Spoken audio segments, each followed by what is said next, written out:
ګرانو کتونکو السلام علیکم. ایاز خان یم. نن په سوات کې اوله روژه ده. د دې مصروفیات تاسو سره شریکو، زموږ سره اوسئ.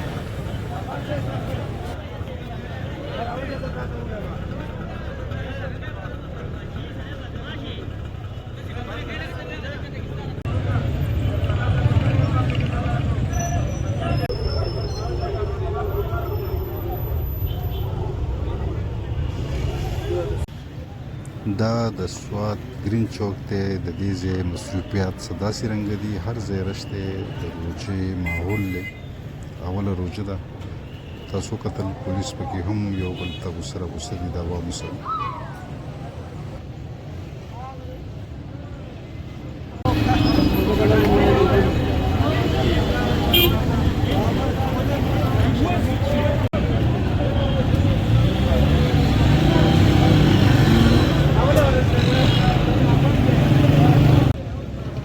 دا په سوات کې سوراب چوک دی. د سوراب چوک مصروفیات څه داسې رنګه دي.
دا د سوات ګلشن چوک دی، مشهور. دلته کې داسې هلې ځلې دي. په ټول سوات کې د ټول نه په کم چوک کې چې زیات رش دی او خلک ډېر وي، نو هغه ګلشن چوک دی.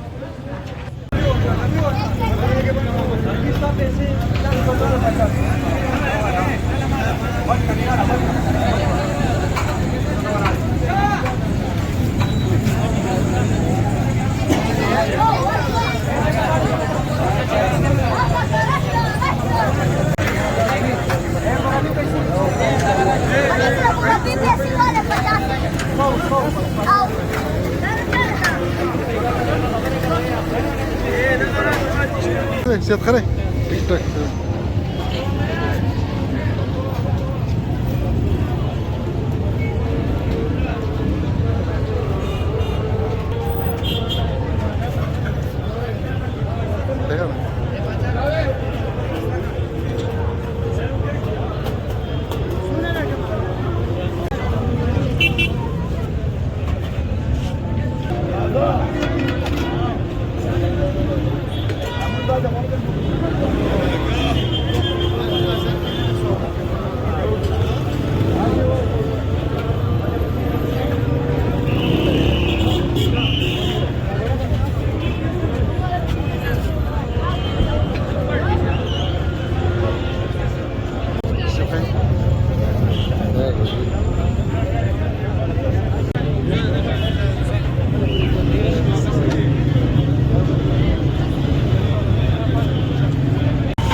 په روژه کې په سوات کې خاص کر بازارونو کې څرنګه ماحول وي، راځئ چې تاسو سره شریک کړو.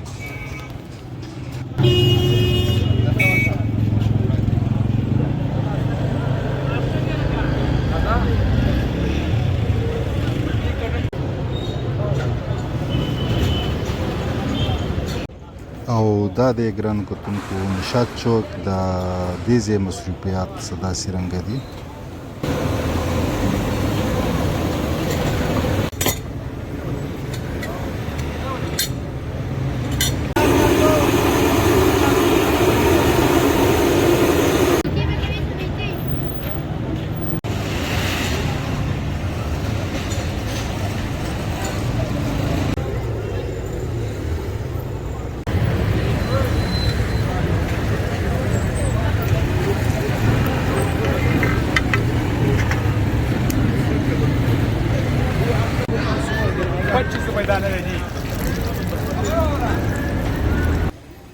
ګران کتونکو دا و د سوات د روژې ماحول د اولنۍ ورځې.